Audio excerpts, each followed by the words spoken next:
लेकिन कोई चेन नहीं है इसके लिए भी मुझे लगता है कि बड़ी पहल की जरूरत है, उधर से भी इधर से।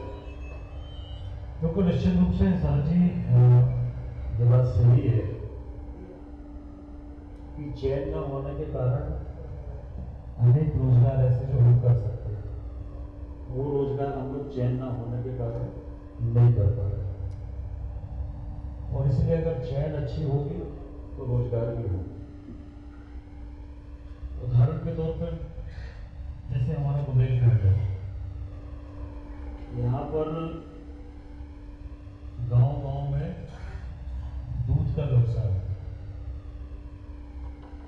सब किसान हैं, छोटे-छोटे किसान हैं, बड़े किसान हैं, 2-2, 4-4, 5-5 जानवर सबके पास हैं। कुछ लोग ज़्यादा भी रखते हैं। अब सवाल ये कि उनके पास अगर वो दूध है तो दूध का मार्केट है। अगर दूध का मार्केट हो तो वो जो दूध है और दूध से ज्यादा उसके जो प्रोडक्ट है, चाहे वो पनीर हो, चाहे चीज हो, चाहे घी हो, छाछ हो, इसकी अगर पैकिंग हो जाए तो उसकी कीमत 10 से 15 गुना बढ़ जाती है। तो ये जो कॉन्ट्रैक्ट फार्मिंग है, कॉन्ट्रैक्ट फार्मिंग के यही फायदे होने वाले हैं कि आपको एक चैन मिलेगी। एक कोई कंपनी आएगी, वो चिप्स बनाने का काम करती है, उसको इस वैरायटी का आलू चाहिए, वो आपको अप्रोच करेंगे कि मुझे इस वैरायटी का आलू चाहिए, आपको वो सीड भी देंगे और रेट भी तय करेंगे आपके साथ, और आप उनको वो आलू उत्पादन करके देंगे तो वो फिर ट्रांसपोर्टेशन करने की अपेक्षा यहीं पर यूनिट लगाएंगे, अपनी चिप्स लगाने की, चिप्स बनाने की यूनिट यहीं पे लगाएंगे। यूनिट यहाँ पे लगेगी तो उससे डेवलपमेंट होगा, एम्प्लॉयमेंट जनरेट होगा। तो आज वो संभावना है। मैं इस बात के लिए श्रद्धेय अटल जी को याद करना चाहता हूँ। आज अटल जी ने देश के लिए इतना बड़ा बाकी काम तो किए, और इस देश का जो हमारा ग्रामीण क्षेत्र था, जहां सड़कें नहीं थी, मतलब अटल जी के पहले भारत के किसी गांव में पक्की सड़कें नहीं थी। अटल जी ने प्रधानमंत्री सड़क योजना बनाकर आज हमारे अधिकांश गांवों को पक्की डामर सड़क से जोड़ दिया। इसका परिणाम ये हो रहा है कि अब जो पास के गांव के लोग हैं, पास की सड़क के लोग हैं, वो सुबह सब्जी लेके आते हैं मोटरसाइकिल से, मंडी में बेचते हैं, अच्छा भाव मिलता चले जाते हैं, दूध लेके आते हैं, बाकी चीजें लेके आते हैं। तो सड़कों की चैन तो बन गई, पर अभी इसका रेट सही मिल जाए, इसकी मार्केटिंग सही हो जाए, इसकी जरूरत अभी है, और उसके लिए हम लोग प्रयास कर रहे हैं। एक कभी आप देखेंगे केसरी है सागर जिले में, केसरी में महिलाओं के स्वसहायता समूह है, दुग्ध संघ का मतलब डेयरी का काम शुरू किया, और आज जो है उनके डेयरी के प्रोडक्ट मार्केट में आ गए। पूरा समूह महिलाएं चलाती हैं और डेयरी के प्रोडक्ट मार्केट में आ गए और बहुत अच्छी कीमत पर बिक रहे हैं। और उनका इस साल का जो प्रॉफिट था वो लगभग 30 लाख का इस साल का महिलाओं का प्रॉफिट था, एक समूह की मैं बात। तो इसी तरह से ऐसे काम बढ़ाने की जरूरत है। जो महिला सेल्फ हेल्प ग्रुप है, इनको हम जितना ज़्यादा इन सब चीज़ों में इन्वॉल्व करेंगे, उससे छोटे छोटे रोजगार डेवलप होंगे और लोगों को काम उससे मिलेगा, और वो हमारी सरकार कर रही है। मैं कुछ और छोटे सवालों के साथ फिर हम बढ़ेंगे सम्मान की तरफ। नगरीय निकाय चुनाव के बहाने पर हम खड़े, हालांकि जिस तरह कोरोना का संकट है और चुनौतियां दूसरी भी हैं, कुछ हाईकोर्ट का भी एक डिसीजन हम देख रहे थे कि नोटिफिकेशन वगैरह नगर सरकारों में महापौर के लिए तो आपका दबदबा रहा है, लेकिन एरियाज में आपको कड़ी चुनौती कांग्रेस से मिलती है, विपक्ष की ताकत भी कम नहीं विधानसभा में देखी, क्या कितने आश्वस्त हैं कि बीजेपी इस बार रूरल एरियाज में भी क्या ये दावा कर सकती है कि वो अपनी भगवा पताका ताकत के साथ फहरा सकती है? देखिए शरद जी, अगर हम नगरीय निकाय चुनाव को देखें तो पिछले बार भी हम लोगों ने जो 16 नगर निगम है, 16 की 16 नगर निगम पर भारतीय जनता पार्टी ने विजय प्राप्त की और 80% जो नगर पालिका नगर पंचायतें हैं उन पर भी भारतीय जनता पार्टी की विजय होता है। एक बात मैं मानता हूँ कि चुनाव जितना छोटा होता जाता है उतना ज़्यादा वो लोकलाइज होता जाता है, क्योंकि छोटी संस्था, छोटी नगर पंचायतें कहीं कम मतदाता है, वहाँ कई बार पार्टी के साथ कैंडिडेट भी प्रभावित हो जाता है।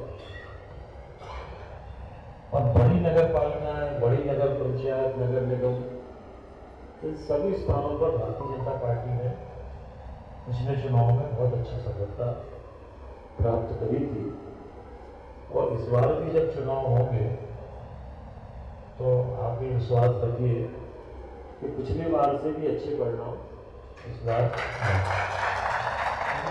आपको शुभकामनाएं। जिस विभाग की जिम्मेदारी आप संभालें वो विभाग एक बड़ा रूपांतरकारी विभाग है, रिवोल्यूशन कर सकने वाला विभाग, और आप काफी ईमानदारी से काम भी करते हैं और आपकी कोशिश भी रही है, जो महकमा आप संभालते हैं आप कोशिश करते हैं कि वहाँ विवादों से दूर रहते हुए नतीजे 100% दे सकें। हमारे कई शहर, भोपाल की भी मैं बात करूँगा तो मास्टर प्लान का होगा, स्मार्ट सिटी की बातें बहुत हो रही हैं, लेकिन लोग ये कहते हैं कि हम पेड़ काटते हैं और मल्टी स्टोरीज खड़ी कर देते हैं, ये स्मार्ट सिटी है कि नहीं? तो मैं भूपेंद्र सिंह जी को देखना चाहता हूँ कि स्मार्ट शहर की संकल्पना, कल सागर स्मार्ट शहर होगा तो कैसा हो, किस तरह आप देखते हैं, नगरीय विकास की आपकी क्या है? देखिए शरद जी, ये जो स्मार्ट सिटी का कंसेप्ट है, ये हमारे देश के प्रधानमंत्री माननीय नरेंद्र मोदी जी का एक महत्वाकांक्षी प्रोग्राम है और उसमें उन्होंने देश में 100 शहरों में भारत सरकार ने स्मार्ट सिटी के रूप में उनका चयन किया। स्मार्ट सिटी का मतलब ये है एक मॉडल शहर कैसा होना चाहिए, एक शहर के अंदर क्या क्या चीजें होना चाहिए, किस तरह से बनना चाहिए, क्या क्या बेसिक फैसिलिटी होना चाहिए, एक एक हम मॉडल टाउन बना के और बाकी पूरे एरियाज को जो स्मार्ट सिटी में नहीं है उनको हम एक दिशा दे सकें, उनको हम एक लाइन दे सकें, एक आइडिया दे सकें कि आप अपने शहर का इस तरह से आप विकास करें। स्मार्ट सिटी में अगर आप देखेंगे तो मध्य प्रदेश के 7 शहर हैं और 7 शहरों में भी अगर आप देखेंगे तो जो देश के 100 शहर हैं, देश के 100 शहरों में मध्य प्रदेश की भोपाल स्मार्ट सिटी नंबर 1 पर, देश के 100 शहरों डेवलपमेंट के मामले में। अब आपको भोपाल में पहले किसी ने कल्पना नहीं की होगी, आज भोपाल की सड़कें आप देखें, भोपाल के अंदर मल्टी लेवल पार्किंग को आप देखें, भोपाल के अंदर पार्कों को आप देखें, भोपाल के अंदर सॉलिड वेस्ट मैनेजमेंट को देखें आप। एक आपने देखा होगा वो जो विदिशा रोड से जब जाते थे तो वो एक कचरे का बड़ा, उसको भानपुर खंती कहते थे, आज भानपुर खंती का पता नहीं है, एक सुंदर पार्क के रूप में वो पूरा एरिया डेवलप हो गया। तो साइलेंट वेस्ट मैनेजमेंट हो, STP हो, वाटर सप्लाई स्कीम हो, पॉल्यूशन कंट्रोल हो, इस सब मामले में मध्य प्रदेश में बहुत अच्छा काम हुआ है और इसीलिए पिछले 4 वर्षों से भारत में स्वच्छता के मामले में इंदौर पहले स्थान पर है पूरे देश के अंदर पिछले 4 वर्षों से। और इस वर्ष भी हम लोगों को उम्मीद है कि इस वर्ष भी जो रैंकिंग आएगी उसमें इंदौर भी और भोपाल दोनों बराबर से दावेदारी कर रहे हैं, तो उसमें भी आ सकते हैं। अभी जो वर्किंग की दृष्टि से जो रैंकिंग की भारत सरकार ने,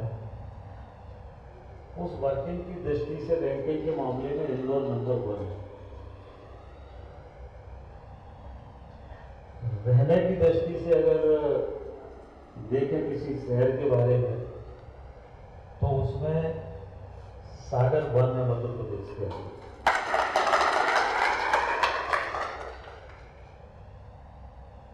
तो नगरीय नेताओं के माध्यम से पिछले समय में हम लोगों ने, चाहे वो एसटीपी हो, चाहे वाटर सप्लाई स्कीम हो, चाहे सॉलिड वेस्ट मैनेजमेंट हो, सागर की हम बात करें, सागर में अमावली और रपसिली 2 स्थान ऐसे थे जहां पर 500-500 फुट 400 फुट ऊंचे कचरों के ढेर थे।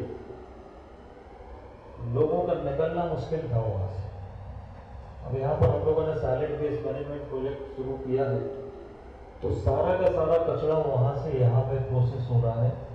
प्रोसेस होकर उससे खाद बन रहा है, इनको उस खाद को ले रहा है और बाकी उसमें से और भी जो मटेरियल प्लास्टिक वगैरह के बना रहे हैं। इंदौर के अंदर तो बायोफ्यूल बन रहा है उसी कचरे से। तो मध्य प्रदेश में इस टेक्नोलॉजी का जितना अधिकतम उपयोग हम लोगों ने किया है और उसी तरह से जो हमारी स्मार्ट सिटी है उनको हम लोग डेवलप कर रहे हैं। और हमने एक तय किया है स्वच्छता के मामले में। भारत सरकार तो वर्ष में एक बार स्वच्छता की रैंकिंग करता है। हम मध्य प्रदेश में हम लोगों ने तय किया कि हम प्रत्येक 3 माह में स्वच्छता की रैंकिंग करेंगे और उसमें जो शहर मध्य प्रदेश में पहले स्थान पर आएगा उसको हम सम्मानित करेंगे और जो सबसे पीछे होगा उसको पनिश करने का काम करेंगे। वहाँ के अधिकारी बदलेंगे, वहाँ व्यवस्था ठीक करेंगे। हमसे शुरू करेंगे, बड़ी खबर है जी। ये इसको हम लोग इसी महीने से शुरू कर रहे हैं जी, और हर 3 महीने में इसकी हम लोग रैंकिंग। ये आपके डिपार्टमेंट इसको मॉनिटर, हमारा डिपार्टमेंट जो पनिश करेंगे, ये एक बड़ी बात है। ये बड़ी बात है क्योंकि पुरस्कार के साथ दंड का उचित समन्वय, खरगोश के सामने छड़ी और गाजर दोनों होना बहुत जरूरी है। इस तरह से जो हमारे नगर है, हमने सभी जगह कहा है, हम लोगों ने तय किया है कि हर नगरीय निकाय के अंदर कम से कम एक पार्क होना चाहिए, कम से कम एक इंडोर जिम होना चाहिए, एक आउटडोर जिम होना चाहिए। शहर